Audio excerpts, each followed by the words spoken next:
responsible for organ pathology, but the same organ pathology can occur under different central districts. Example, while proving bryonia, different provers, different organs are affected. But most of the provers of bryonia have aggravation from least to most. Some so-called organs affinities of some remedies are not due to their dynamic effect or proving with the potencies, but have come down as a remnant of their toxicological properties. For example, the local irritant action of the bladder and urethra of crude Cantharis led many authors to mention the urinary tract and its sphere of action. This is very misleading. In a potentized dose, there is too little of Cantharis to produce such an irritant action. Cantharis becomes a remedy when its dynamic properties are formed. It cannot have direct local action anywhere. It can only produce an effect on and through the central stage. Potentized remedies have no sphere of action except on the vital force, as represented by the mind and the three controlling systems. When potentized, a drug loses its toxicological and local effect, but gains in its general or dynamic effect. So, the central disturbance of a patient. Pathology grows on the central disturbances like a creeper, grows on a stick. What we have to do is to remove the central disturbance. What we have to do. Potentized remedies have dynamic effects only. A remedy that covers the mentals and the generals cures the pathology, even if it is not mentioned in the material. A remedy that covers the mentals and generals cures the pathology, even if it is not mentioned in the material. It is the mentals and generals that are common to most patients of a particular remedy, whereas the particular or local symptoms differ from person to person. We have to do is to remove the central disturbance. Then, physician is an observer. Each patient has a state of mind. Yesterday I told. You have to look, you have to see, you have to understand, and you have to feel the state of the patient. It is not just not asking questions like, are you angry? Are you sad? Are you depressed? Such questions should be avoided. In the first aphorism onwards, our master says, the physician's high and only mission is to restore the situation as it is established.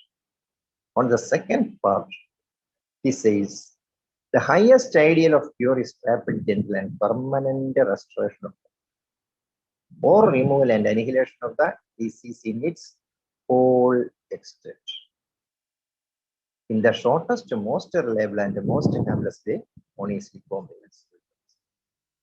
In the third part, third aphorism, he says, if the physician clearly perceives what is to be cured in disease, that is to say, knowledge of disease indication knowledge of medicinal powers, and knowledge of their employment. Then he understands how to read judicially and rationally. And he is a true practitioner of healing art.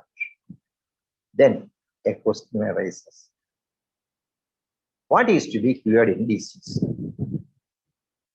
What is to be cured in disease? That is the secret of homeopathy.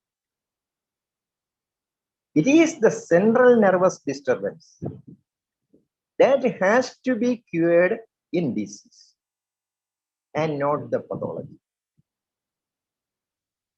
So we must know to remove the central disturbance of the patient. When the medicine chosen on mental symptoms is administered, the physical symptoms along with the mental symptoms disappear and the man is cured. One another point. Acute is acute. Chronic is chronic. In an acute disease, the totality of symptoms would not include the chronic symptoms of the patient. Similarly, if we have to interrogate a patient with a chronic disease, we may have to ask him all sorts of questions such as his mental and physical state during his childhood and his family history, etc. But this would not be needed in an acute condition. So we see that what would constitute the totality of symptoms in an acute condition is entirely different from that which constitutes the totality of symptoms in a chronic condition. Then there are some incurable diseases. Why? In lesser writings, Ken, while writing on why cancer is incurable, says, in proportion as the pathology progresses, the signs and symptoms decreases.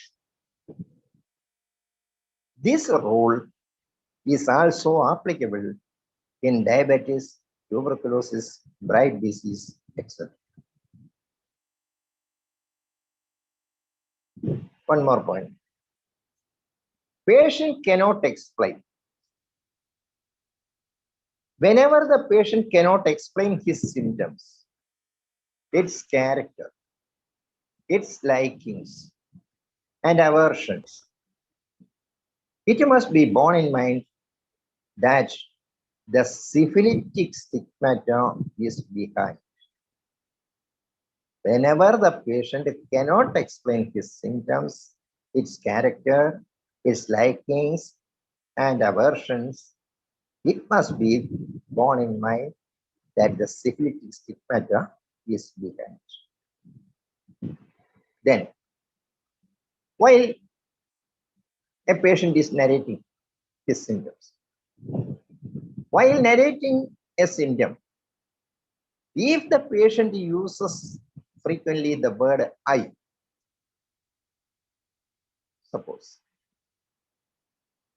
if he is usually or frequently using the word I, he is most probably talking about the generals.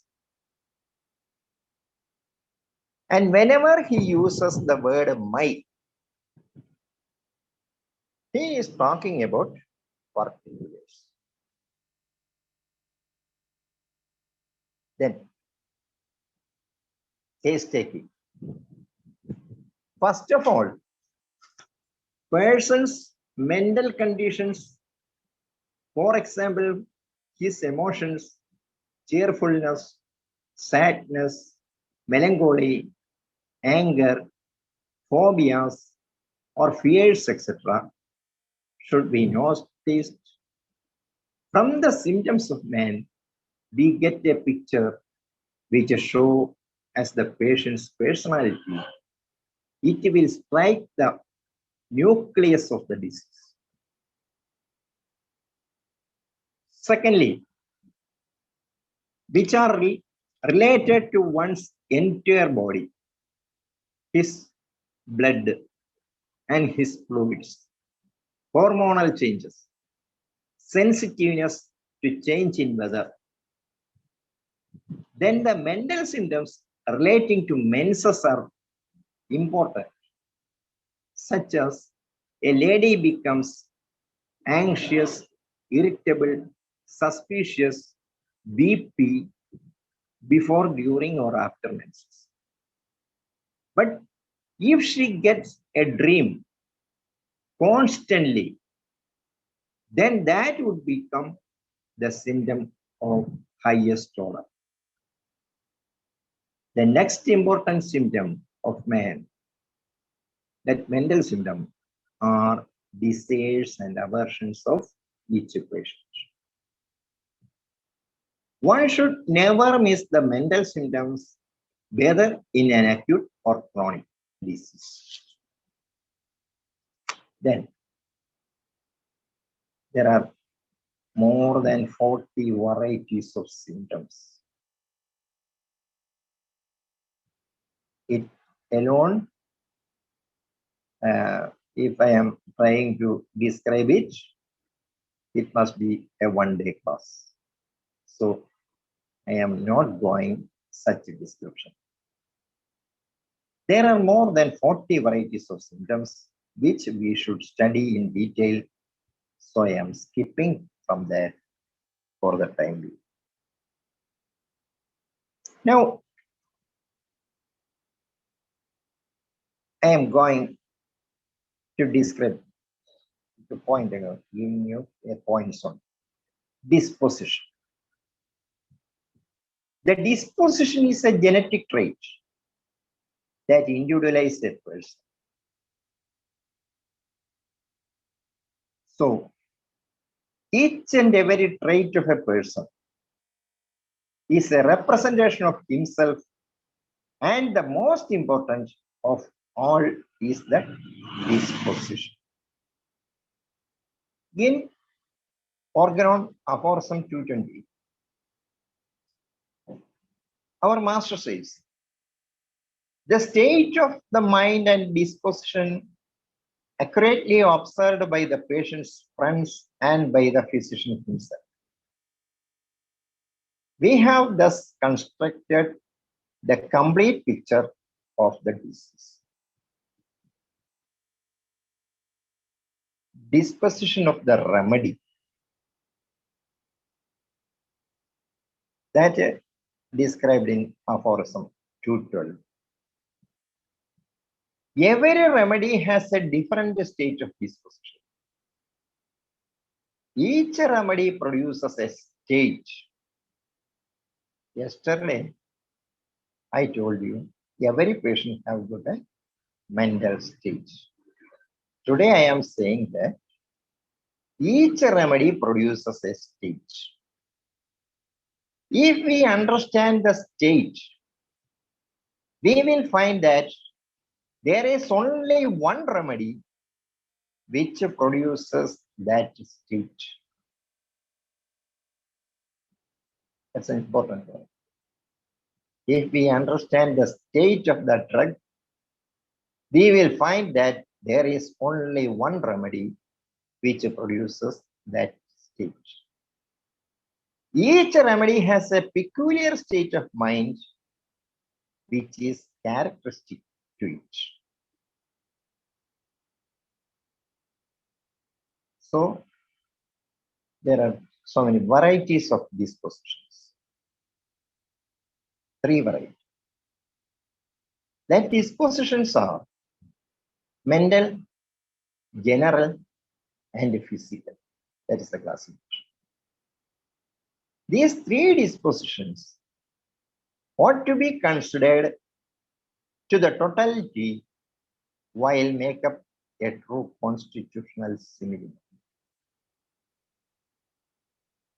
the mental disposition, the general disposition, and the physical disposition.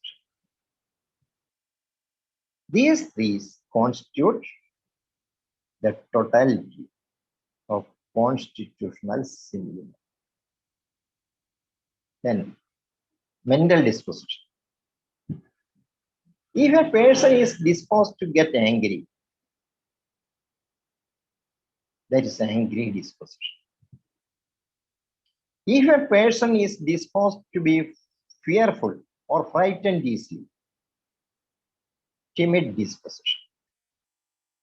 If a person is disposed to cry easily, weeping disposition. If a person is disposed to cheerful, gay, loquacious, that may be extrovert. If a person is disposed to be silent and talk less, is introverted. Then there are so many other dispositions. Example, amiable disposition, anger disposition, angry, angular, anxious, cheerful, cross, disposition to be alone, fault finding, fretful, gay, gentle, loquacious, morose, peevish, silent, tactless, timid, and weeping. Such dispositions are there, and there are a list of remedies for each disposition. Favorable drugs dispositions. That means amiable. There are 5 remedies. Most important. Then anger disposition, 19 remedies. Angry, 35. Angular, 1. Cheerfulness, 29. Cross, 12. Disposition to be alone, 11. Fault finding, 7. Fretful, 10. Gay, 7. Gentle, 19. Loquacious, 50. Morose, 15. Peevish, 23rd. Silent, 5. Talkless, 6. Timid, 12. Weeping, 40. While I am saying like this, the senior doctors mentally they feels that what nonsense he is talking. But for the junior doctors, I confidently says that the most important drugs for each disposition should be learned by heart. If so, you will be more benefit. That is my strong opinion. Then, what about the physical dispositions? Tendency to affect the skin, nerves, susceptibility of various organs to disease, and change like decay, caries, indurations, and dislocations. This is the physical dispositions. Then, in case of skin, psoriatic, psychotic, and syphilitic skin conditions, and most important drugs 39 in number. Then nerves, susceptibility of various organs to disease. Then decay. To decompose and become soft, crumbling, or liquefied or undergone spontaneous disintegration. That is decay. Then caries. Caries means progressive decay of a tooth or less commonly a bone. There are 98 drugs specific for caries. Then indurations. Induration is the process of hardening something or becoming hard. Geological sediment becoming hard. A hardness in a bony tissue, especially a tumor. Most noted 179 drugs for induration. Then dislocations. The displacement of a body part, especially of a bone from its usual fitting in a joint. That is dislocation. Then there are certain general dispositions, or the third variety, general disposition. If a person is disposed to bleed very easily at the slightest cause, that may be called as bleeding disposition.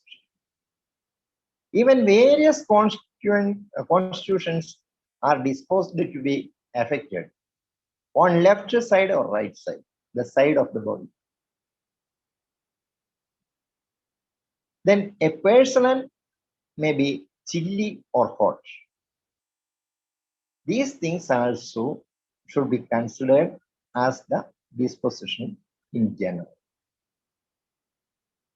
Then totality includes thermal status. Totality is inadequate and incomplete without thermal modalities. As there is a law of similia similibus curenda, which implies that for hot patient, hot medicine, and for chilly patient, chilly medicine should be given. And hence, thermals are an essential part of homeopathic medicines. How to apply thermals? If the patient's symptoms are on modalities are expressing hot symptoms, you have to eliminate all chilly remedies. If the patient is thermally hot, and then don't even think of a chilly remedy. Unless and until you are not going to eliminate chilly remedies, it will be difficult to reach the exact symptom. The same law is applied to the chilly and ambithermal bodies. Then, how can we distinguish? Chilly patient cannot tolerate cold air, cold bathing, air draft, or AC. They like warm covering and closed room, and they take hot or lukewarm water for bathing. Hot patients cannot tolerate hot air, sun exposure, closed room, and hot bath. Ambithermal patients are equally sensitive to both extremes of temperature, that is hot and cold weather. Ask the questions about how the patient tolerates cold and heat sensations. These bilateral questions will definitely give you the accurate result of the thermals of that patient.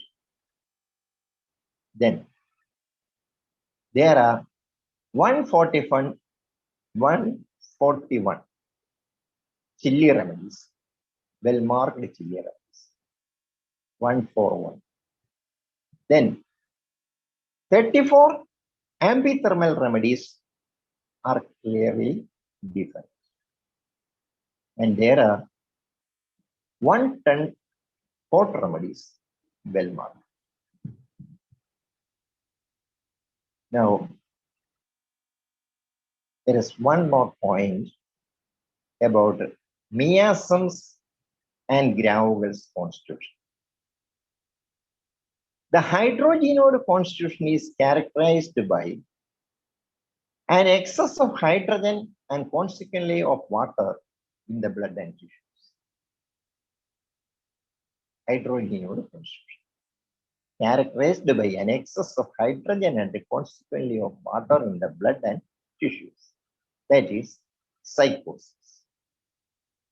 The oxygenoid is characterized by an excess of oxygen, or at least by an exaggerated influence of oxygen on the organs. Syphilis.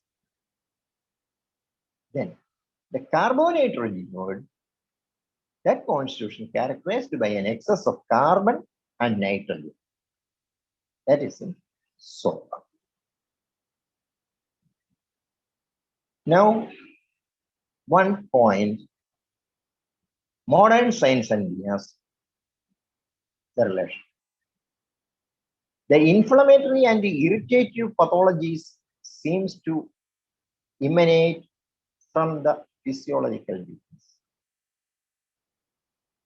The growth pathologies seem to emanate from the constructive defects. The destructive pathologies seem to emanate from destructive defects. Sora is equal to physiological defense response. Psychosis is constructive defense response. Then syphilis is destructive defense response. So, what is miasm?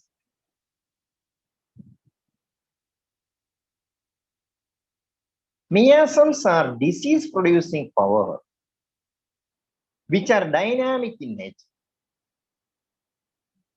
The true similia is always based upon the existing basic miasm. If we are practicing homeopathy without perceiving the idea of miasm, our practice will never become success, but only a forming up on the surface. That is the importance of this. Miasms are disease-producing power which are dynamic in nature. The true similia is always based upon the existing basic miasm. If we are practicing homeopathy without perceiving the idea of miasm, our practice will never become success, but only a forming up on the surface. Whenever a particular disease is treated, the medicine relating to miasm is considered. Instead of holy crust, medicines with which the patient may partially improve. If we are not considering the miasm and giving the holy crust remedy, maybe there the patient may partially improve and finally decline. But when the miasmatic medicines are chosen, patient might show gradual but steady improvement and final recovery. That is the importance of miasm. Then, what are the keynote of Sora? Main points. The keynote of Sora are active, alert, desire hot and meat, easily fatigued, emotional, oversensitive, pain amelioration by warmth, and they are quick. These points are the keynotes of Sora. Active, alert, desire hot and meat, easily fatigued, emotional, oversensitive, pain amelioration by warmth, and quick. Then keynote of psychosis, cross, cruel, deceitful, desire hot or cold food, meat aggravation, irritable, jealous, pain amelioration by dryness, then suspicious, then vindictive. These things are the important points of psychosis. Cross, cruel, deceitful, desire hot or cold food, meat aggravation, irritable, jealous, pain amelioration by dryness, suspicious, and vindictive. Then in case of syphilis, the important points are, for the keynotes of syphilis are, desire cold food, aversion to meat, dull, forgetful, melancholic, slow comprehension, stupid, stubborn, sullen, sulky, and painful are ameliorated by cooling. Desire cold food, aversion to meat, dull, forgetful, melancholic, slow comprehension, stupid, stubborn, sullen, sulky, and pains are ameliorated by cooling.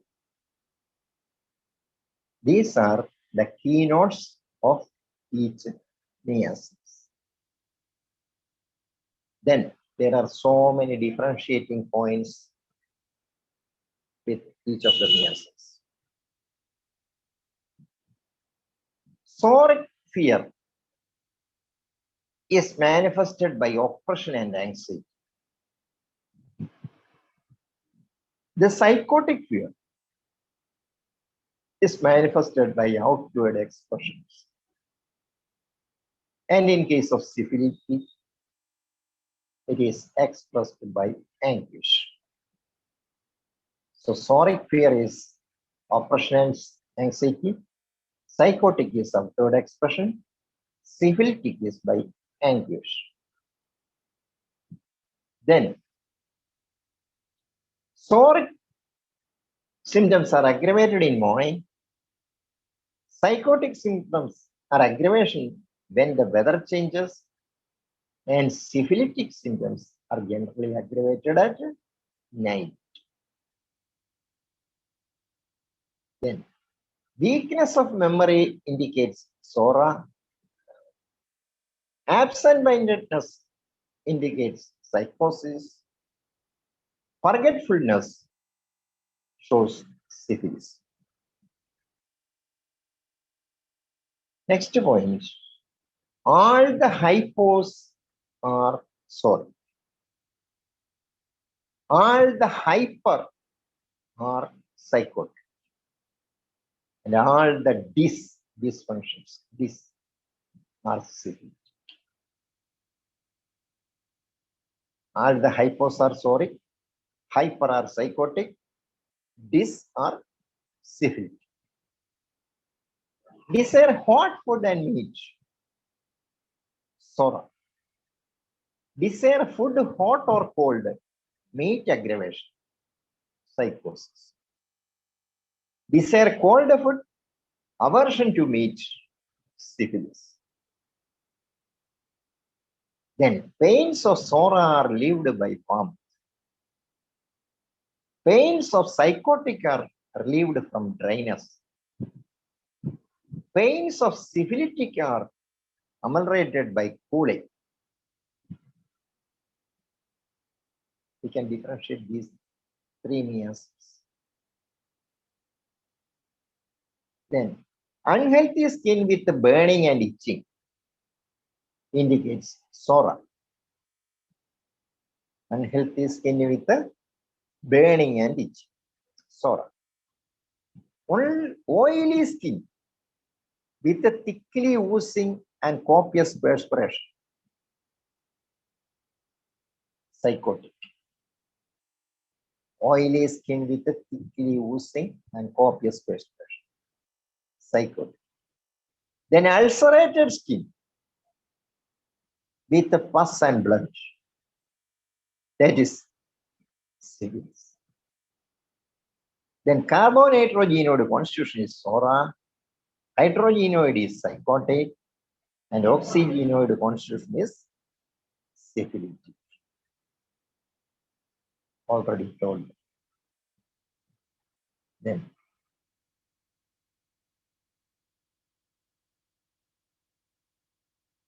soric child is restless. Psychotic child is diarrhea.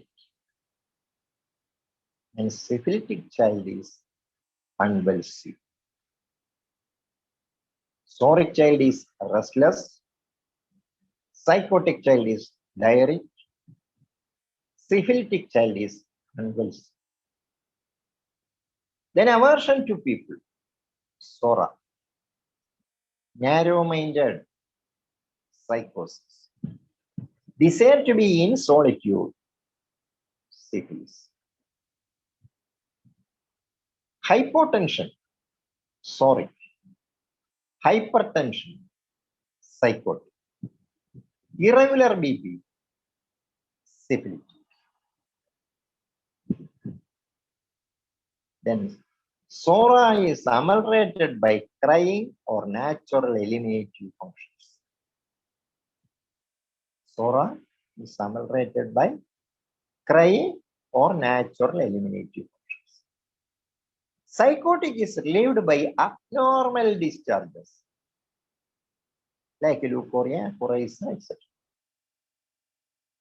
Then in case of syphilitis, they are ameliorated by ulceration and discharge of pus with offensive odor. Then inflammatory physiological dysfunction, sensitivity due to deficiency,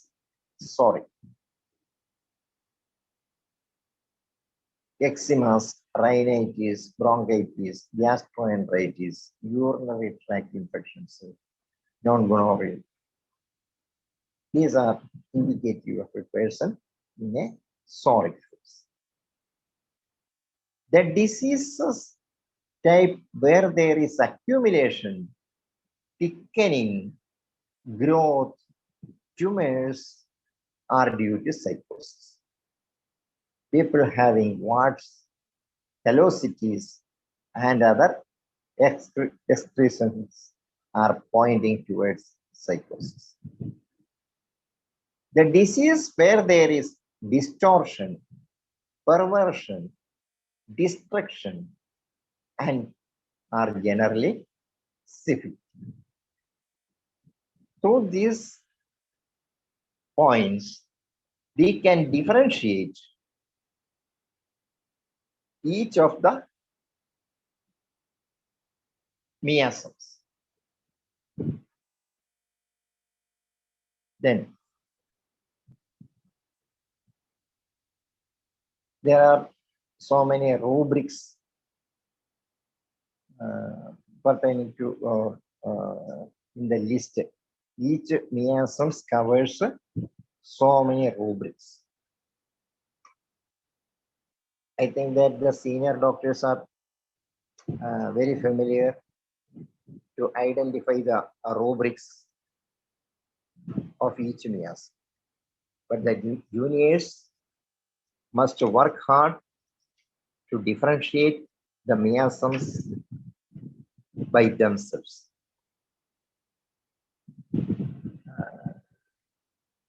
It must be explained in separate class only.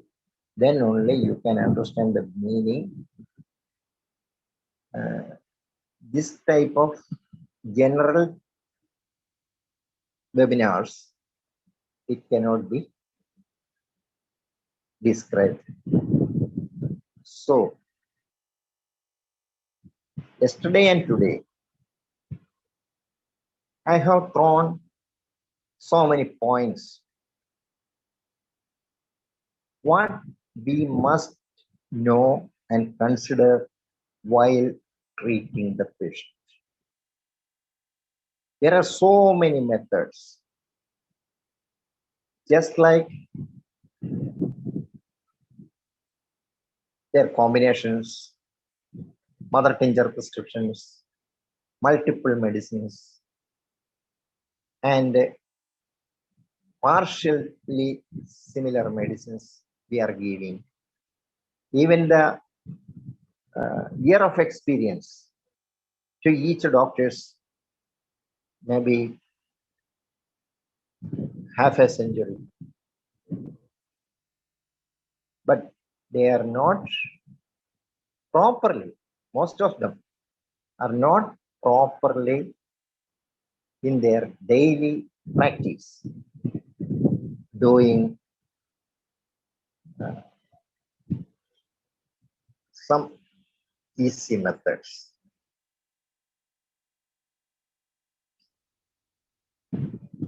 I try to point out the points what we must study thoroughly, and it will give the answer to the recent conditions, the drug mafia's cruel money motive process in the world.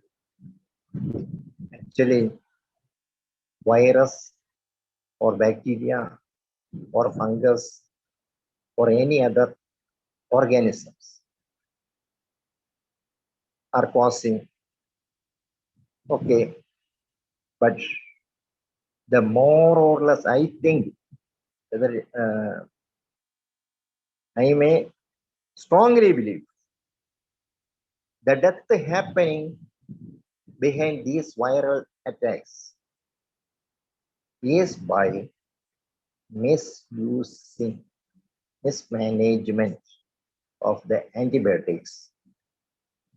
I feel that I had studied that the definition of antibiotic in the allopathic textbooks is given as it is a molded bacteria or virus or fungus used it to annihilate the bad effects caused by them. That is one point, definition of antibiotic. Then in another part, in the practice of medicine, allopathic text, there is a point, a single viral attack is not fatal. A virus attack in an individual. After that, a second virus is attacking. Then the condition becomes fatal and collapse may happen. I think when a naturally invaded virus attacked a person, he is forced to take the antibiotics or the artificially inoculated virus to that patient. That may be lead to death of that patient. I think so. I don't know whether I am right or wrong, but I strongly believe. By the words itself, anti means against, bios means life, biotic means pertaining to. Antibiotic means against life. That's my version. Thanking you, all of you, for your first hearing. Then I may conclude with these words. I am not a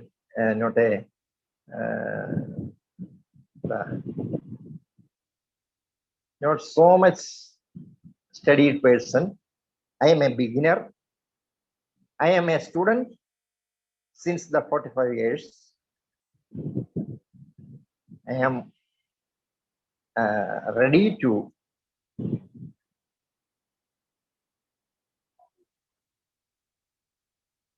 receive the directions from you, the senior most and most respected seniors from this webinar.